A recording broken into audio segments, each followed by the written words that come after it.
Hello everyone, welcome back to this channel. In this video, I will show you the easy and clear steps on how to export to PDF format in Google Docs on computer. So how to export to PDF format in Google Docs on computer? Make sure you keep watching this video until the end. Let's get started right away. Firstly, just go to Google Docs on your computer or laptop. And this is the initial display of the Google Docs work page. To do this, just point the cursor to the top of the screen. Here there are several menu options. Tap this File menu. Here there are several menu options. Tap the Download menu. And here there are several format options that you can export.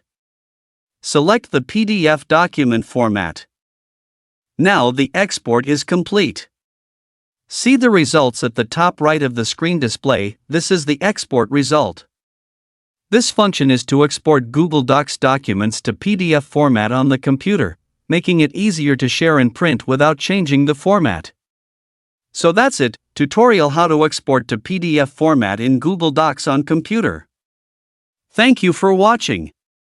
I hope this video is useful. See you in the next video.